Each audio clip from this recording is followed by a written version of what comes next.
Começa agora o programa Bem Viver, uma prosa sobre saúde, bem-estar, comida e agroecologia. Produção Rádio Brasil de Fato.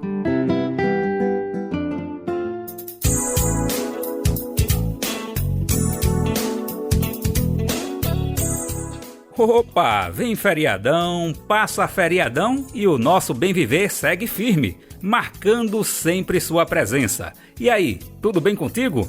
Hoje é terça-feira, dia 22 de abril de 2025 e esse é o nosso programa diário que conta boas e necessárias histórias na sintonia com a natureza e ainda na frequência do que há de mais humano em nós.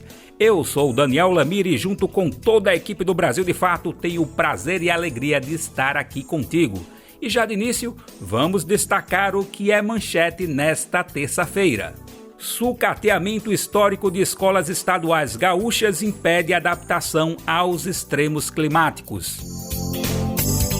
Lista de indenização por danos causados pelo Porto de Suape no litoral sul de Pernambuco aumenta após laudo técnico.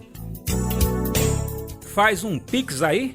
Vamos conhecer as práticas integrativas e complementares de saúde, as Pix disponíveis no SUS. Reportagem do BDF conversa com juventudes do Sahel sobre a luta contra o colonialismo. São essas, mas são muitas outras que você confere agora no Bem Viver completão que tá só começando. Você está ouvindo o programa Bem Viver, uma prosa sobre saúde, bem-estar, comida e agroecologia. E a gente abre o Bem Viver para falar sobre um dos muitos impactos da crise climática. Os chamados eventos extremos estão se tornando mais recorrentes e afetando o nosso dia a dia. No Rio Grande do Sul, por exemplo, as recentes ondas de calor resultaram na suspensão das aulas nas escolas. É que as temperaturas elevadas deixaram as salas como espécies de estufas insuportáveis para qualquer pessoa. Diante desse cenário, o poder público teve que tomar uma decisão que não foi preventiva ou estratégica, mas emergencial.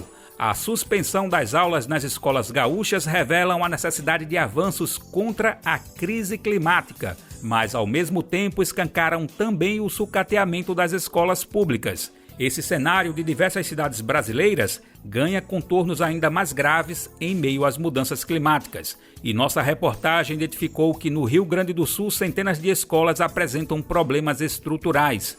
São situações que inviabilizam a instalação de climatizadores e impedem até mesmo a realização das aulas.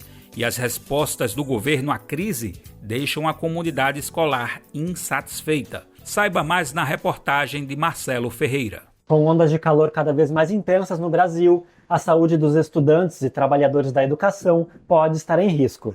No início deste ano, o Rio Grande do Sul enfrentou semanas seguidas de altas temperaturas. Em algumas cidades, os termômetros passaram dos 40 graus. Isso levantou um debate sobre a precariedade da estrutura das escolas. Na rede pública estadual, somente uma em cada 4 instituições possuem salas climatizadas. O Sindicato dos Trabalhadores em Educação do Estado, o CEPERS, chegou a conquistar na Justiça o adiamento do início do ano letivo. Depois, a entidade fez um levantamento com as instituições e constatou problemas, como rede elétrica comprometida, telhados danificados, infiltrações, problemas hidráulicos, obras atrasadas e muros em risco de desabamento. Presidenta do CEPERS, a professora Rosane Zan, alerta que os efeitos das mudanças climáticas já são uma realidade e precisam de soluções. A gente não sabe até quando nós teremos problemas da questão climática no Estado. E não é só no Estado, né? No mundo, a questão climática. Então tem que haver protocolos e formas de dar sustentação a essas escolas. Porque o ensino-aprendizagem ele não acontece num espaço insalubre. A Escola Desidério Torquato Finamor, de Porto Alegre, é uma das que não possuem climatização e nem estrutura para a instalação. O vice-diretor, Gillian Cidade, conta que há salas em que as luzes não ligam e há risco de curto-circuito. 2 salas que a gente tem que estão interditadas também já há bastante tempo por causa da fiação elétrica, que precisa ser atualizada, que precisa ser reformada, né? Então a gente perde 2 2 salas por causa disso. A supervisora pedagógica da escola, Andriele Serentini, chama atenção para a umidade nas salas e relata que o problema elétrico está se agravando. Foi na sala do 2º ano, que é a sala do lado das salas que já estão com problema elétrico. A gente já tem uma tomada nessa sala que não está funcionando. E nesse período de calorão que teve, né, no início do ano, a professora tentou ligar o ventilador, né, entrou na sala, tentou ligar o ventilador e começou a sair um cheiro forte de fumaça, de queimado, assim, sabe? Os riscos aos cerca de 400 estudantes são ainda maiores por conta de problemas no telhado. O vice-diretor Gillian Cidade conta que as questões estruturais impedem o funcionamento normal das aulas, mas seguem sem resolução pela Secretaria de Educação. A gente tem um problema bem grave já há bastante tempo no nosso telhado, que passa bem aqui no nosso saguão, no corredor da escola. Quando chove, não quando chove muito forte, a calha vira uma cachoeira, né, a parede que vem do 2º andar. Se sobe muito a água, o riacho que tem aqui acaba transbordando os bueiros também. Então isso faz com que a gente cancele as aulas, né, suspenda as aulas. Em outro bairro de Porto Alegre, o Instituto Educacional Paulo Gama demonstra os resultados da falta de manutenção ao longo do tempo. Com mais de 800 alunos, o colégio teve o seu maior pavilhão interditado pela Secretaria de Educação em março deste ano, devido a problemas estruturais. É o que revela o diretor interino da instituição, Marcelo Marchiori. Esse prédio aqui, eles identificaram um deslocamento na estrutura de concreto. Aqui nesse corredor tinha uma biblioteca, se eu não me engano, onde funcionava o atendimento aos alunos, mas também está interditado. Aqui para cima a gente tinha salas de aula. Esse banheiro estava com um problema sério de infiltração, fazia anos que aí o professor Christian conseguiu ligar para um hidráulico, ele conseguiu fazer o conserto. Segundo o diretor da escola, os alunos tiveram que ser realocados para as demais salas. Eles tiveram que tirar todas daqui e agora estão todas as salas absolutamente ocupadas lá. Tem inclusive falta de professor numa turma de 4º ano, que a professora teve que juntar 2 turmas.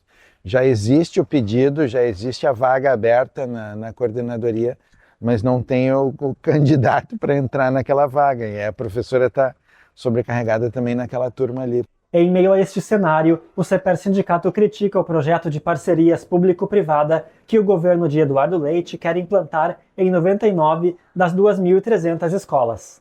Seguindo tendência observada em outros estados, a proposta prevê repassar à iniciativa privada serviços como reforma e manutenção predial, limpeza, segurança, refeição, fornecimento de mobiliário e zeladoria. O acordo valeria por 25 anos. Diretora-geral do núcleo dos CEPERs responsável por escolas da Zona Sul de Porto Alegre, Neiva Lazarotto conta que o sindicato está mobilizado contra a proposta. Então nós estamos agora tentando fazer essa campanha Não Venda a Minha Escola, tentar mobilizar as comunidades para dizer, você tem 5 bilhões para ser entregue para as escolas, repasse para as gestões escolares. Se é preciso contratar uma empresa para a reforma tudo bem, nós concordamos. Mas para a gestão da merenda, da monitoria, da limpeza, para 25 anos podendo ser renovado, não, isso é desobrigação do Estado e é agraciar alguma empresa que tem objetivo de lucrar. A presidenta do CEPERS, Rosane Zan, calcula que os cerca de 5 bilhões de reais previstos para a PPP, se fossem divididos entre as 99 escolas, renderiam quase 2 milhões para cada instituição. Mais uma vez, o governo usa, de uma forma que é dos governos neoliberais, do uso daquilo que é do financiamento da educação, que é muito dinheiro que está em jogo, do Fundeb, para passar isso para a iniciativa privada. Quem ganhar no sistema de leilão a licitação, como é o caso de São Paulo, que foi uma empresa de cemitérios que ganhou, quem sabe, quem será que vai ganhar a licitação dessas 99 escolas para estar fazendo a reforma? De Porto Alegre, no Rio Grande do Sul, para a Rádio Brasil de Fato, Marcelo Ferreira. A reportagem contatou a Secretaria da Reconstrução Gaúcha, responsável pela estruturação do projeto de PPP, sigla de Parceria Público-Privada, A pasta informou que o projeto é para reforma, requalificação, manutenção e prestação de serviços não pedagógicos. Também disse ter a expectativa de publicar o edital de licitação ainda no primeiro semestre deste ano de 2025. A pasta foi questionada sobre a existência de estudos que comprovem que a iniciativa não será mais cara do que a execução das manutenções diretamente pelo Estado. Em resposta, ela disse que não se trata apenas de valores, mas que a PPP deve garantir menos burocracia e mais agilidade na prestação de serviços durante todo o período da concessão, e que o projeto prevê um estudo que analisa a relação custo-benefícios das diferentes formas de contratação. A Secretaria Estadual de Educação também foi procurada, mas não houve retorno. E a gente destaca agora um dos impactos causados pelo Complexo Industrial e Portuário de Suape, em Pernambuco. O empreendimento, instalado no litoral sul do estado, realizou uma dragagem entre 2023 e 2024, ou seja, um processo de remoção de sedimentos, rochas e outros materiais do fundo do mar. Essa ação é feita geralmente para aprofundar ou manter a profundidade de uma área hídrica.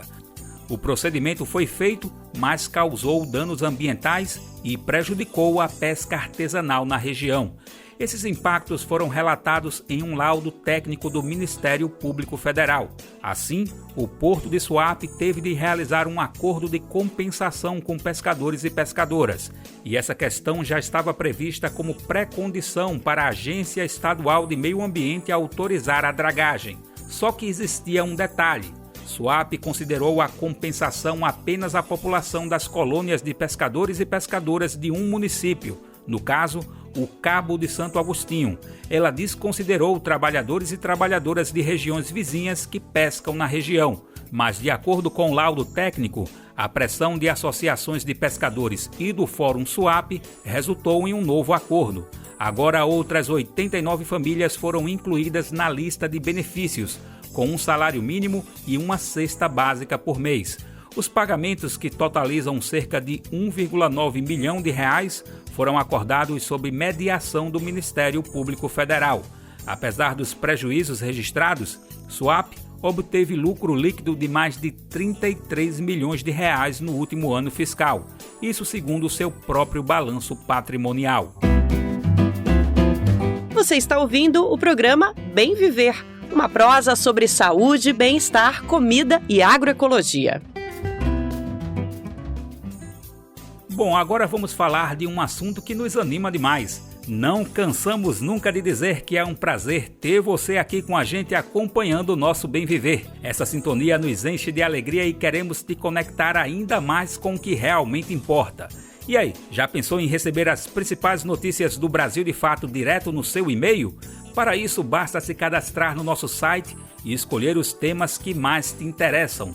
São 3 listas, e entre elas, você pode até escolher as notícias em inglês. Mas calma, se aveste não, que tem em português também, tá? Assim você não perde nadinha sobre os acontecimentos do Brasil e do mundo. E tudo com aquela análise crítica e popular que só o BDF tem. Então, acesse agora brasildefato.com.br/boletim. Eu vou repetir, tá? brasildefato.com.br/boletim. Fique por dentro e se informe com a gente. Bom, e o nosso papo agora é sobre Pix. E aí, você já sabe do que se trata? Eu vou deixar aqui para o nosso amigo Lucas Salum explicar melhor na prosa do nosso Conversa Bem Viver. Conversa Bem Viver com Lucas Salum. Se tem uma palavrinha que nesses últimos anos caiu na boca do povo, sem dúvida é o Pix, né? Todo mundo fala, faz um Pix aí, ninguém fica mais feliz do que quando chega um Pix na sua conta bancária. Então vamos falar sobre ele, sobre o Pix, mas não sobre esse que eu estava falando agora, dessa transferência bancária que está tão popularizada. A gente vai falar, na verdade, das práticas integrativas e complementares em saúde, que tem essa sigla Pix. Elas representam um olhar diferenciado para a nossa saúde. Em vez de particularizar, de tratar a saúde de maneira individualizada, ela tem um olhar mais amplo, de forma total, considerando o contexto, não só o problema. Então, uma dor de barriga nunca está sozinha no nosso corpo, ela dialoga com outras questões, não só da gente, mas do contexto que a gente vive, do território que a gente está.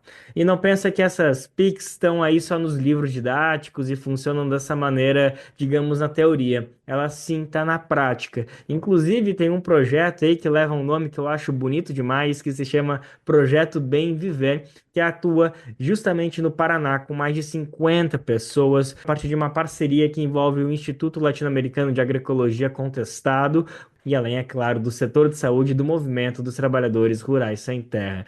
Para entender mais sobre essas PICs, como elas atuam na prática e como que a gente pode, de fato, se envolver mais com isso e ter essa também como uma resposta para a nossa saúde, a gente conversa hoje Bem Viver com uma das pessoas responsáveis por toda essa iniciativa. Quem conversa Bem Viver hoje é Cirlei Moraes, ela que é integrante da coordenação do setor de saúde da MST, responsável pelo projeto Bem Viver. Cirlei, muito obrigado por separar um tempinho para conversar com a gente. Feliz demais de poder trocar essa prosa contigo, viu?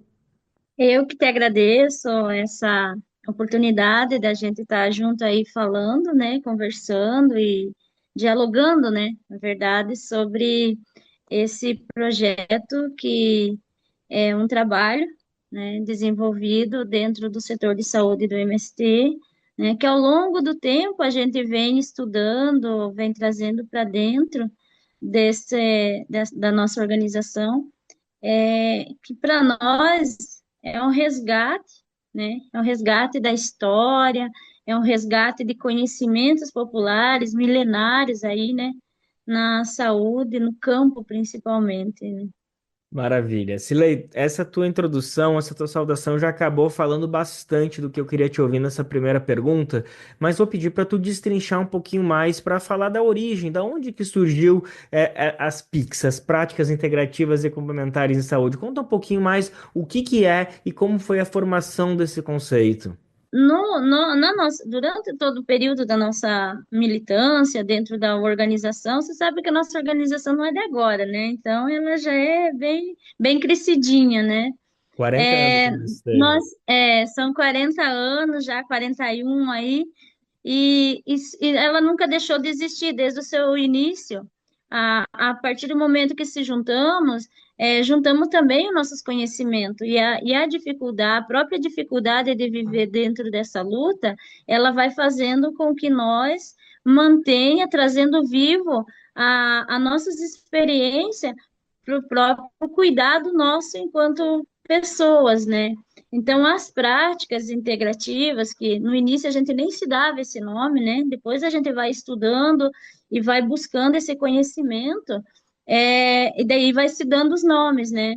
Então, a gente, ao longo do tempo, a gente já foi vendo que nós já vinha fazendo dentro da organização, né? Trazendo os conhecimentos. A gente, às vezes, até usa uns ditados, assim, os bruxos e os bruxinhos do MST, né? Que fazem esse resgate, né? Milenário e essas histórias, essas práticas, né? E aí vamos como organização, vamos aprofundando, né? E nesse último período, a gente vem trazendo a formação dentro dessas práticas, que estão lá. Eu posso até citar alguns que a gente vive muito no nosso momento, né? Que são o conhecimento com as ervas, né? O cuidado com as ervas. Aí nós temos as ervas que são nativas, nós temos as ervas que estão nas hortas. Nós também temos os benzimentos, a simpatia, né? E também vem vindo aí já junto as massoterapia, as ventosoterapia, a auriculoterapia. Então, são todos conhecimentos que a gente já vem acontecendo e que nessa formação que agora nós estamos chamando, que é essa parceria, né, do Bem Viver, é para aprofundar esses conhecimentos, buscar dentro do SUS, entender essa prática, o que são essas terapias e a importância delas dentro da nossa história e para o nosso cuidado, dentro do SUS, né, as políticas do SUS que estão trazendo essas práticas, né? Qual o direito, como que nós podemos buscar dentro do SUS? Porque elas estão aí, acontecem, mas temos certeza que elas dão certo, né? Que é o que cuida do nosso povo e que vinha cuidando até agora e que agora nós queremos ampliar, né? E nós sabemos que dentro do SUS nós temos essas políticas também, né? E como elas são importantes. O conhecimento com as ervas, né? Além do chá, né? A gente ir para além do chá, né? Saber como colher, como plantar, como produzir, ter o conhecimento realmente, porque no conhecimento popular, ele traz N formas, né? Traz várias ideias sobre cada planta, vários nomes cada planta. Então, dentro de uma capacitação, é, a gente passa a entender o nome científico, né, a origem da planta, para que ela serve, como que nós podemos utilizar, se é no chá, se é no xarope, se é numa pomada, se é num fitoterápico, né? Então, tudo isso é o que nós estamos estudando dentro das terapias, né? Então, é uma formação, assim, é um curso de extensão, a gente está dizendo, né? Porque nós queremos entender mais, conhecer mais, capacitar essa companheirada que já vem ao longo do tempo trabalhando, né? Então, é aprimorando esses conhecimentos, né? E aí, dentro disso tudo, tem todo um trabalho também que vem fortalecendo, que além de nós estudar, entender, nós também fizemos a prática, né? Que é olhando para os nossos territórios, olhamos para o nosso território e vamos entendendo o processo da vida que se dá ali, né? O que gera doença, o que gera saúde, né? Olhando no nosso território. Então, essa formação, entender das PICs, entender das práticas integrativas, faz também nós entender os territórios onde vivemos, né? O que nós temos ali, né? O que nós podemos melhorar, né? E isso fortalece o nosso território de reforma agrária, né? Você vai desenvolvendo nos territórios formas de viver a vida com mais leveza, formas de ter cuidados, né? Que vão desde as práticas integrativas, as práticas alimentares, né? As relações que vivemos, né, dentro desse território e entendendo também todo esse processo, como que nós se damos na busca pelas políticas públicas também, né? Então, entender eu sempre falo, quando a gente vai falar de saúde na nossa organização, no nosso movimento, a gente não fala de remédio ou de doença, a gente fala de saúde e de bem viver mesmo, porque a saúde ela está no jeito que nós se organizamos no nosso território, no jeito que nós produzimos nosso alimento, no jeito que nós produzimos as nossas relações dentro, né? E também fora, né? Nossa relação comunidade, reforma agrária, comunidade fora, né, da reforma agrária nessa sociedade. Então, às vezes, até bem difícil de manter, né, mas é o que a gente busca, né. Então, hoje nós estamos com esse resgate, né, essa formação, ampliando esse conhecimento, né, o trabalho bem interessante junto das PICs que a gente que vem aflorar cada vez mais, né, esse cuidado dentro da agroecologia, né, somos assim, seres que dependemos da vida, da ligação, né, nesse universo, terra, ar, né, natureza, né, então cada vez mais a gente vem entendendo e vem sonhando cada vez mais alto, né, nessa luta aí de que a agroecologia é saúde, e saúde é a agroecologia, né, é a gente olhar todo esse território. Sim. É muito interessante te ouvir, Silei, porque você traz que a formação, a criação da Pix existe desde antes do conceito, né? É uma prática que realmente vem sendo É estruturada uma desde a prática. formação do início da MST, como você bem comentou, 41 anos de história. E é muito bacana isso, porque parece que cada vez mais elas se sentem, elas estão urgentes e necessárias na nossa vida, né? Hoje a gente está tão acostumado a se sentir mal com alguma coisa e vai no médico, louco para tomar um remédio, tomar uma pílula quase mágica para curar alguma doença, para curar algum mal-estar. E justamente a Pix vem para mostrar que não é exatamente esse o caminho, né? Pelo contrário, a gente precisa pensar na nossa saúde não como essa dorzinha que está aparecendo agora, mas sim como práticas para a gente conseguir atingir esse bem-estar, esse bem viver de forma mais constante. A partir Isso, disso, eu quero te ouvir um exatamente. pouquinho de que maneira que a gente precisa entender essas práticas no nosso cotidiano, porque claro que quando a gente está nessa rotina atabalhoada na nossa vida, com muitas tarefas, com muitas questões do nosso trabalho, às vezes é difícil parar para refletir e pensar na nossa saúde como um todo. Então eu quero te ouvir um pouquinho de como que a gente consegue trazer as PICs para dentro do nosso cotidiano, para dentro da nossa forma de vida, de que maneira que a gente consegue pensar que elas podem ser, digamos, rotinas nossas no dia a dia para substituir, para deixar de pirona lá longe do armário, longe da nossa mesa de cabeceira. É como diz você, né? Nessa vida louca que nós estamos vivendo, que todo mundo vive, mesmo vivendo no campo, às vezes a gente se sente também nesse corre, mas o que que eu digo assim que a gente, a partir do momento que nós olhamos a nossa vida, é nós se colocar nela, primeiro o carinho, olhar nós como um todo, como um ser humano que precisa de cuidado, né? Que mesmo dentro dessa rotina que nós estamos vivendo, a importância de acordar de manhã, né, olhar o sol nascer, perceber perceber o sol que nasce logo de manhã, né, sempre ter como hábito uma caminhada durante o dia para que se ouça seu próprio corpo, né, uma boa alimentação, uma boa alimentação uma boa alimentação que eu digo, talvez assim, a alimentação tem várias formas de nós entender essa boa alimentação, né? Mas olhar para o seu corpo e ver o que o teu corpo realmente está te pedindo de alimento, né? E saber dar para ele aquilo que é necessário, que são as vitaminas, que são os sais minerais, que são alimentos que são de fácil digestão, né?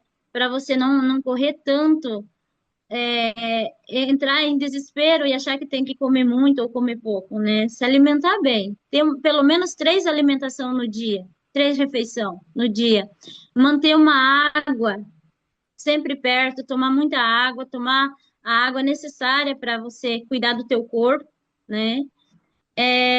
As boas relações, né? Também hoje nós temos meios de comunicação que estão deixando nós assim às vezes muito estressado, né? Então, evitar um pouco, se desligar um pouco desse momento, procurar formas de encontros pessoais também, né? Para se ter essas boas relações, essa conversa. Eu sempre falo, um bom bate-papo, um chimarrão de vez em quando ajuda você a descarregar muitas energias do dia, né?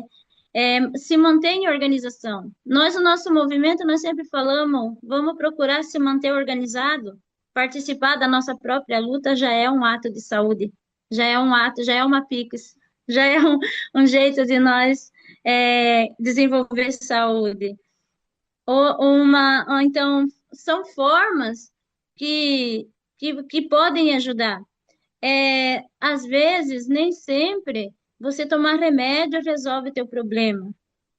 Às vezes, um chá pode te resolver, um chá, é, um, um abraço, né? A gente sempre fala isso. Também você buscar na natureza esses alívios também, né? Outra questão também, assim, que a gente sempre discute e conversa, por que não, né, um esporte, né, um lazer de qualidade, onde você se sinta bem, né? Buscar nas alternativas, na massoterapia, um alívio de dor, de tensão, buscar na auriculoterapia, né?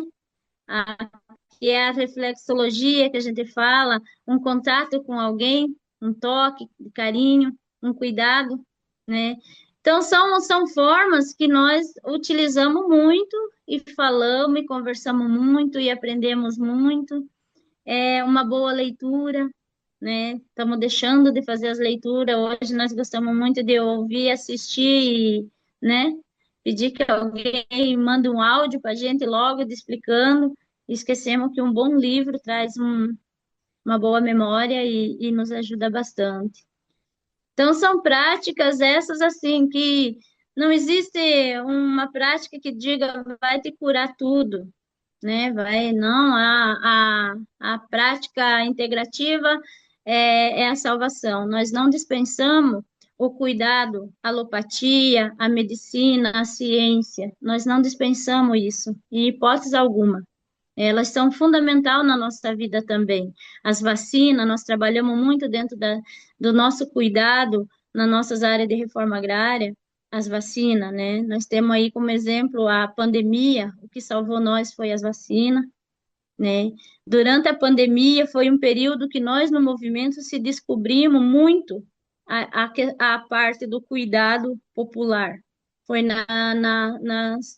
foi durante a pandemia. Foi um período que nós cuidamos muito, até mesmo pelo celular, né? Orientando os chás, orientando ficar em casa, orientando a assistir programas bons, né?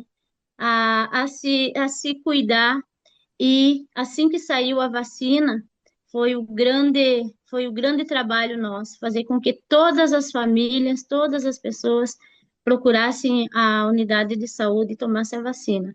Então, a gente não, no estudar as PICs, no conhecer as nossas práticas, no usar, né, as nossas práticas integrativas, populares, a gente também não dispensa esse outro cuidado, que é a ciência, que é a medicina, né? A gente não dispensa.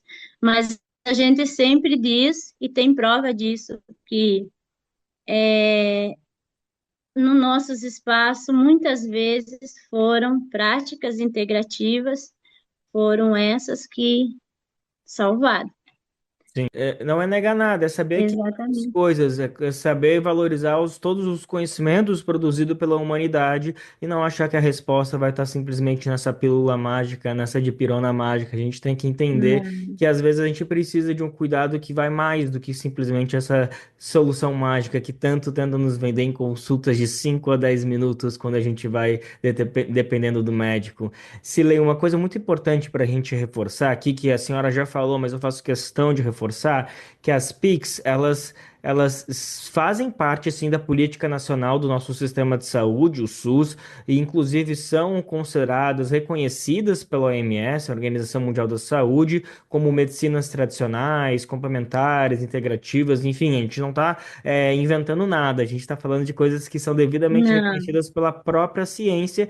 Então, eu até, para a gente abrir um parênteses aqui antes de encerrar a nossa entrevista, é importante então reforçar que é possível ter acesso a essas práticas pelo nosso próprio SUS. Tem 29 procedimentos e práticas, se não me engano, que a gente pode ter acesso entre Isso. fitoterapia, homeopatia, biodança, bioenergia, tudo isso está disponível no SUS. Tem que procurar, claro, que não necessariamente todo postinho de saúde vai oferecer essas 29 práticas, mas é possível que no postinho de saúde de alguém que esteja Uhum. nos escutando, seja possível realizar uma dessas práticas, né, Cirlei? Isso mesmo. São conhecidas, então elas são pesquisadas, estudadas, comprovadas cientificamente, né? Uma do nosso cotidiano também, e que a gente busca muito, é fortalecer os conselhos municipal de saúde, onde a gente leva esses debates, né? Onde a gente consegue participar das audiências, das conferências do SUS, e a gente vai defendendo cada vez mais essas práticas integrativas, né? Nós temos hoje, são 29, mas já aumentou.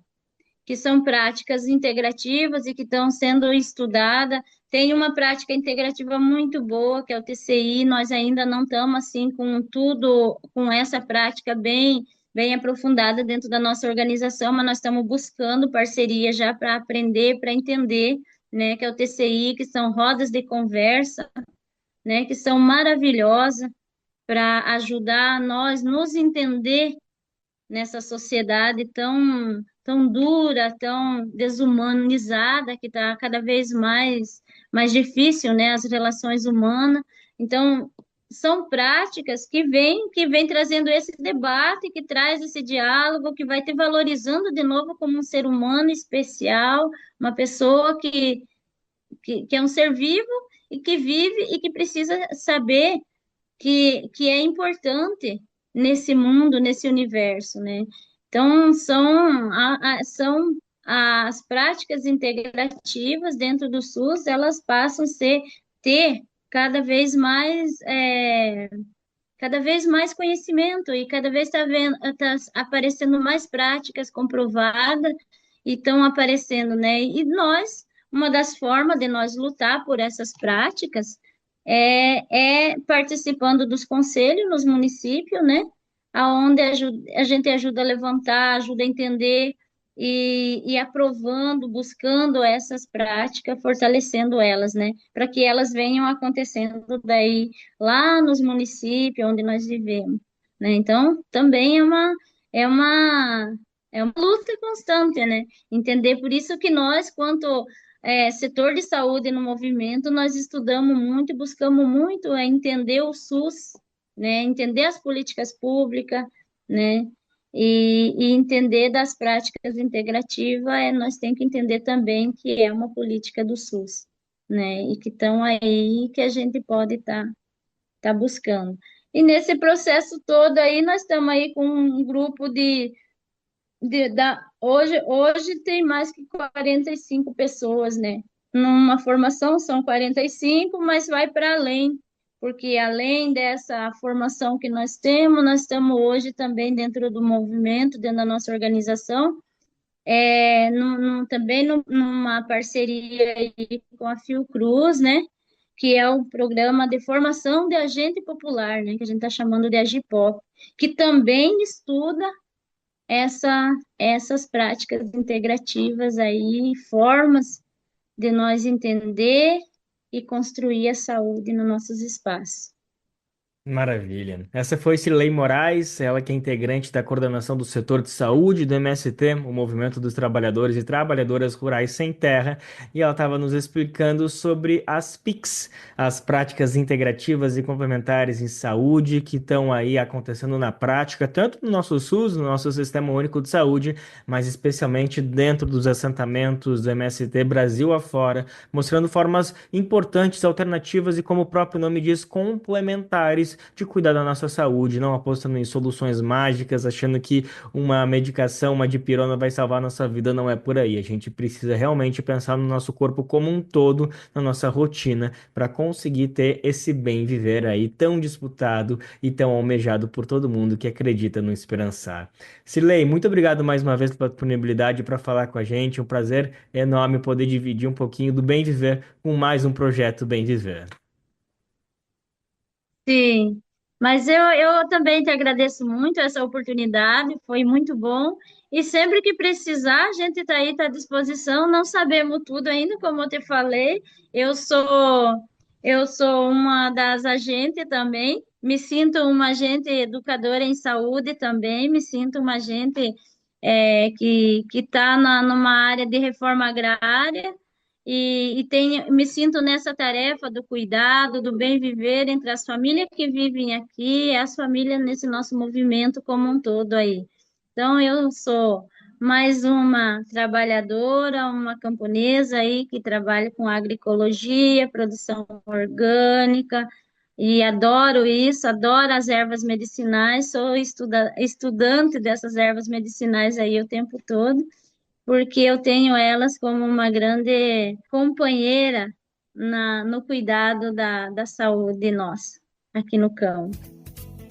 Que maravilha de conversa, né? A gente agradece a Cirlei Moraes e também a Lucas Salum por essa entrevista tão interessante e tão importante para a gente. E no embalo, também permanecemos no estado do Paraná para destacar a pauta da reforma agrária. É que o presidente Lula deve visitar o acampamento Maila Sabrina do MST, que fica no estado, no próximo dia 30 de abril.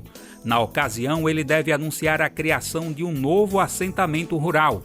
O acampamento existe há 22 anos e fica entre os municípios de Ortigueira e Faxinal.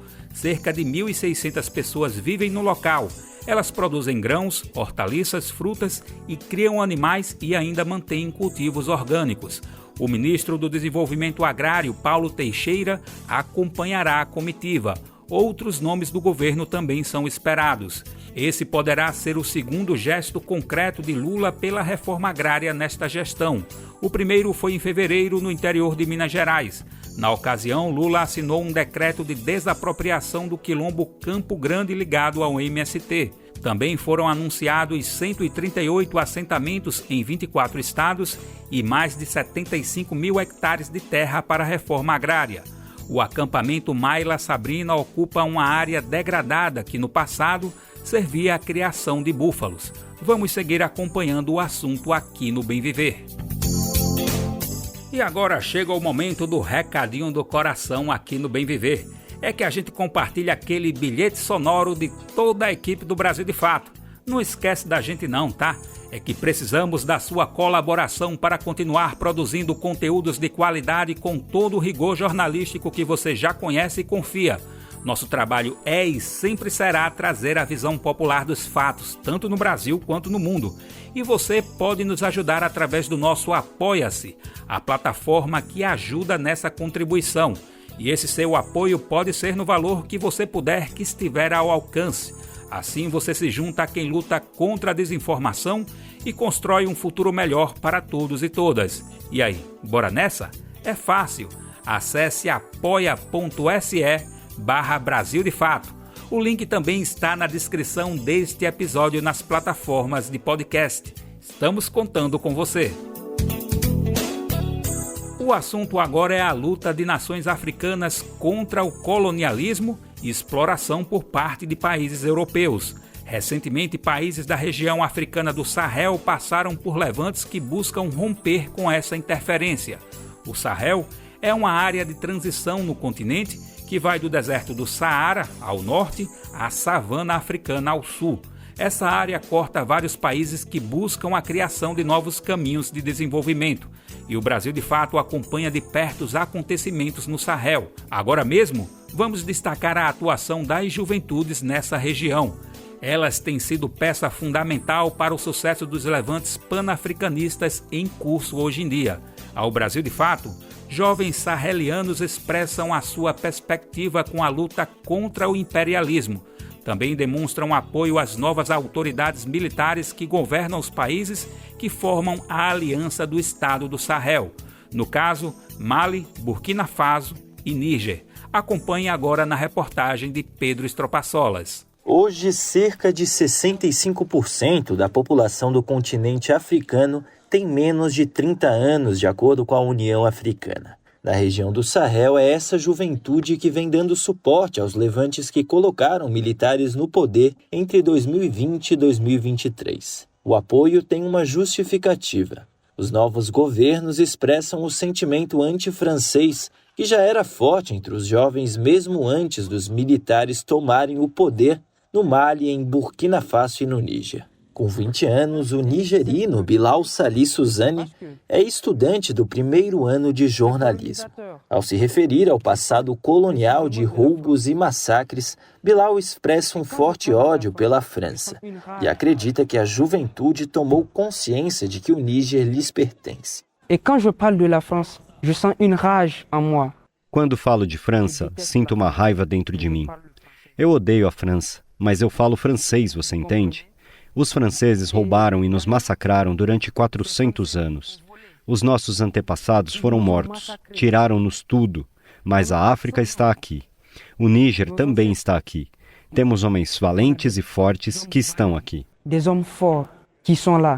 Efred Al-Hassani é secretário-geral da União dos Estudantes Nigerinos. Ele relembra que desde a criação da organização em 16 de julho de 1960, a USN foi uma das primeiras estruturas a se opor ao domínio colonial exercido pela França. Segundo ele, a juventude e a junta militar que governa o país, o CNSP, partilham de uma mesma ideologia anti-imperialista e pan-africana, o que justifica o apoio e a luta conjunta contra o neocolonialismo. Atualmente, a nossa sede está bem estruturada graças aos militares, que quer dizer que a nossa organização é uma apoiadora honesta e constante do CNSP, enquanto o CNSP estiver na linha anti-imperialista.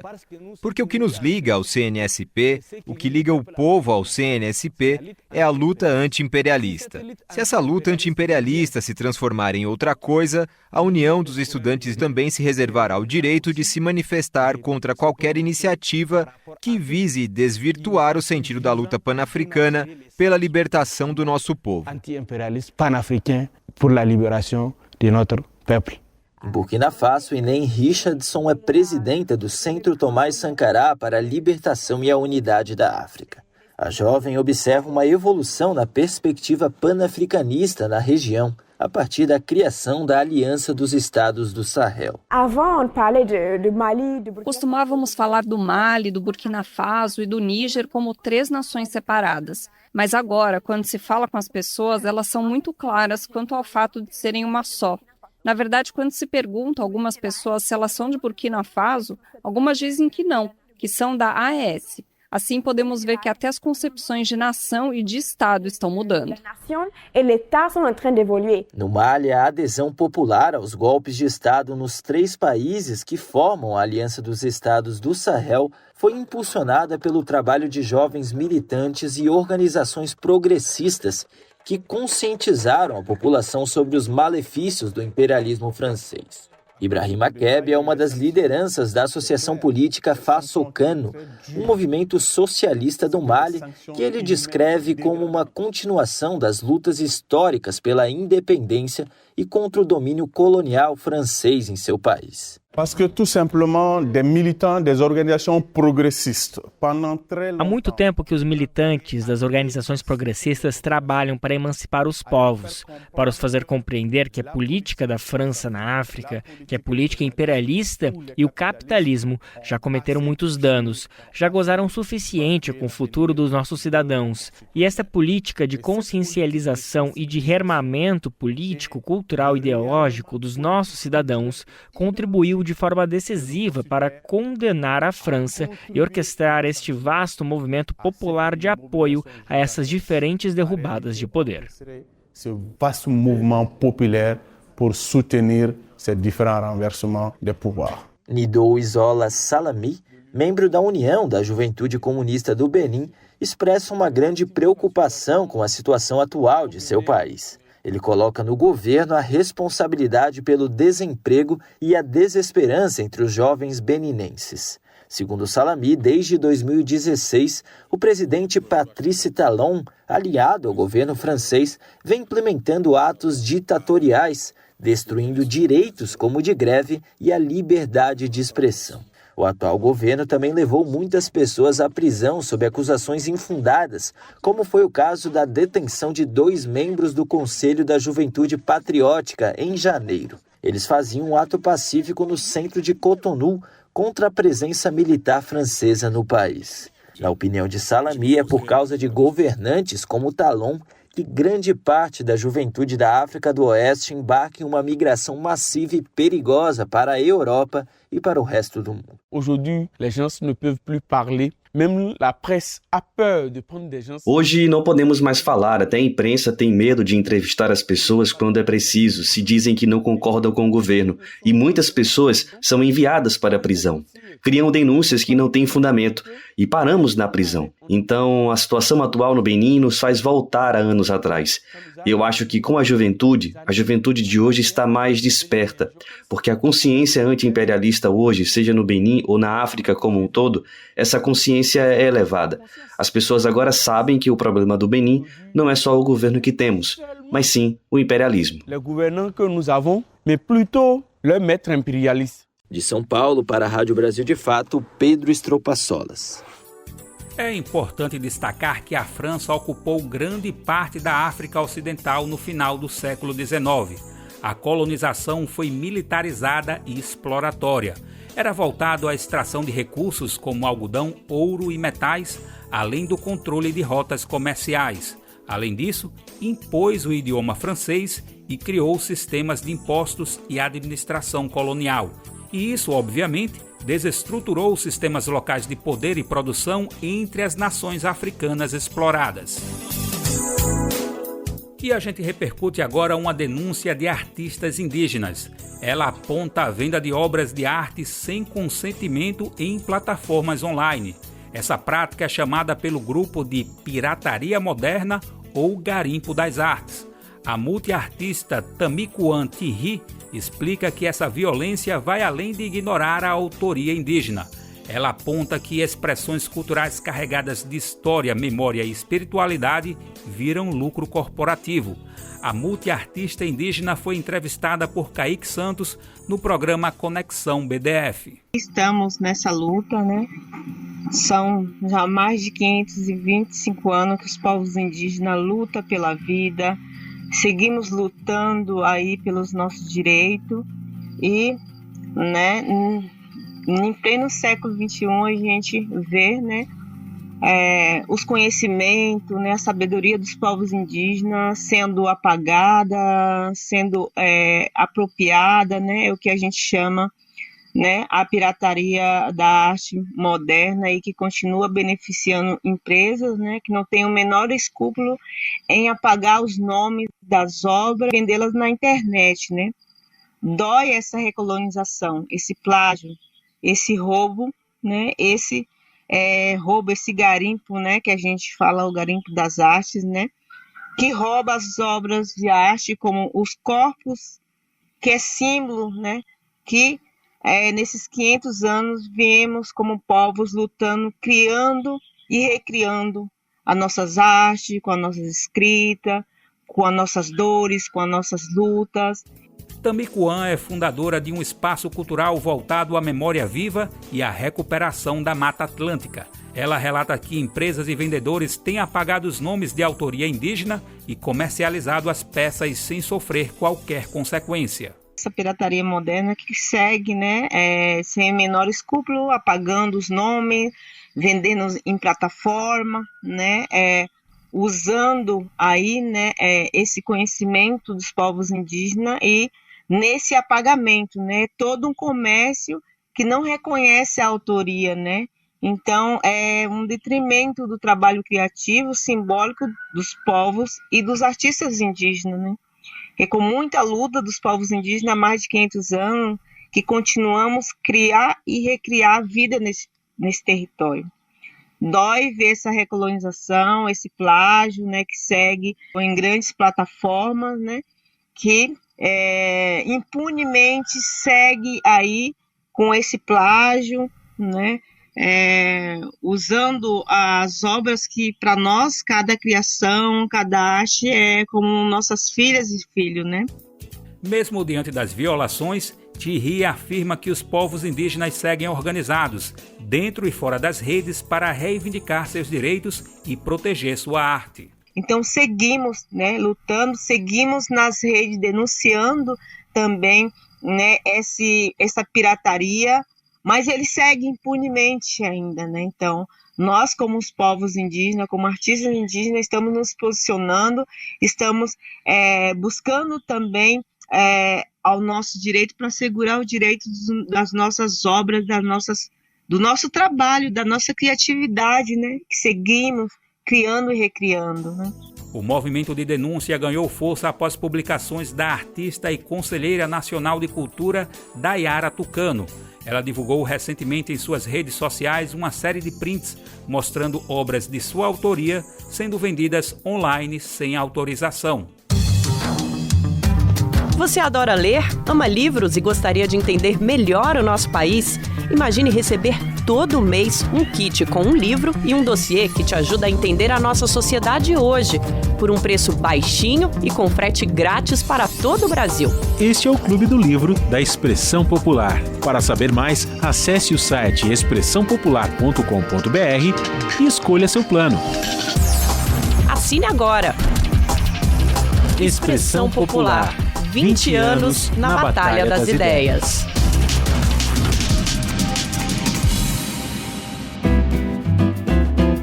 Você está ouvindo o programa Bem Viver, uma prosa sobre saúde, bem-estar, comida e agroecologia. E agora chegou aquele momento que deixa muita gente pelo país cheia de orgulho. É que estamos falando em rede, minha gente. Sou eu, é você e são muitas outras pessoas por esse nosso Brasilzão. O Bem Viver faz parte de uma rede incrível de parcerias que retransmite o programa por todo o país. São emissoras espalhadas em todas as regiões que recebem e compartilham nossas edições diárias. Lembrando o assunto, aproveitamos para mandar aquele abraço especial a todo mundo que faz essa articulação acontecer. E o que é bom pode ficar ainda melhor. É que essa rede ainda pode crescer. Você, por exemplo, faz parte de uma rádio e quer se juntar a essa parceria? Para isso, é só se cadastrar no nosso site. O passo a passo é bem simples, tá? Você entra em brasildefato.com.br e depois na seção Rádio Agência. Chegando lá, você vai ver fácil o link Seja Parceiro. Ah, mas espera aí, a gente não pode esquecer também das nossas parcerias nas plataformas de podcasts. Além de sintonizar nas rádios, você também pode ouvir e assinar o Bem Viver de forma digital. Assim você acompanha no seu ritmo a hora que quiser. É só acessar o site do Brasil de Fato ou procurar no Spotify, Deezer, iTunes e Google Podcasts. O Brasil de Fato te apresenta integrantes de movimentos populares. Olá, sou a Raquel Almeida, moro aqui na cidade de São Paulo e sou militante do Movimento Brasil Popular. Recentemente, o movimento inaugurou a Cozinha Popular Dona Nega, lá no bairro do Rio Pequeno, na zona oeste de São Paulo. Nossos trabalhos nesse território se iniciaram em 2023, através do curso de Agentes Populares de Alimentação, e a nossa inserção no território se deu através do diálogo com a Jeane, que é a liderança comunitária local e a coordenadora da Cozinha Popular Dona Nega. A cozinha carrega esse nome em homenagem à avó da Jeane, que foi uma grande lutadora que cresceu e viveu nesse território e hoje é esse símbolo para a nossa cozinha. A cozinha ela passa a ser essa ferramenta por garantia de direito, por garantia de soberania alimentar, para que toda vez que a gente abra a cozinha, a gente tenha refeições de qualidade para ofertar para a comunidade, mas não só apenas isso, mas que também todos os moradores do território vejam essa cozinha como a comunhão entre alimentação, cultura e lazer, que seja um espaço seguro para que todos possam frequentar. E de olho no relógio, lembramos que a edição está pertinho de acabar, né? Mas não sem antes compartilhar uma dica cultural para quem está na capital paulista. É a mostra inédita Cosmologias da Imagem, Cinemas de Realização Indígena. Ela será realizada no Centro Cultural Banco do Brasil, em São Paulo, entre os dias 26 de abril e 25 de maio. E olha, a entrada é gratuita, tá? A programação reúne 33 produções dirigidas por cineastas indígenas de diferentes povos e territórios do país.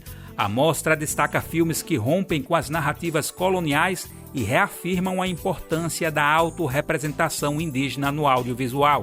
As sessões são organizadas por eixos temáticos, como Terra e Território, Direito à Diferença e Para Adiar o Fim do Mundo, evidenciando a relação dos povos com a natureza, a luta por direitos e os rituais ancestrais. A curadoria é assinada por Olinda Tupinambá e Júnia Torres, que propõem uma imersão em diferentes cosmologias, sempre com foco na resistência e no protagonismo indígena. A abertura acontece no dia 16, às 6 da tarde, com exibições e debates com diretores e diretoras. Também estão previstas mesas, sessões comentadas e exibições com acessibilidade. A programação completa está disponível em link na versão online desta matéria em brasildefato.com.br. E a edição do Bem Viver desta terça-feira fica por aqui, lembrando que você pode nos ouvir na Rádio Brasil de Fato, 98,9 FM na Grande São Paulo ou no site brasildefato.com.br. O programa vai ao ar também em diversas rádios pelo país. A lista completa de emissoras que retransmitem o Bem Viver você encontra no nosso site na matéria de divulgação diária do programa. Aproveitamos para agradecer esses veículos por estarem com a gente. O Bem Viver também fica disponível como podcast no Spotify, Deezer, iTunes e Google Podcasts. A apresentação e roteiro do programa foi comigo, Daniel Lamir. A edição e produção foi com Douglas Matos, Lucas Salum e minha, Daniel Lamir. Trabalhos técnicos de Lua Gatinone, Adilson Oliveira e André Paroche. Coordenação de áudio e vídeo, Monize Ravena. Direção de programas de áudio, Camila Salmásio. Direção executiva, Nina Fidelis. Apoio, equipe de jornalismo do Brasil de Fato. Um grande abraço e até mais. Você ouviu o programa Bem Viver, uma prosa sobre saúde, bem-estar, comida e agroecologia. Produção, Rádio Brasil de Fato.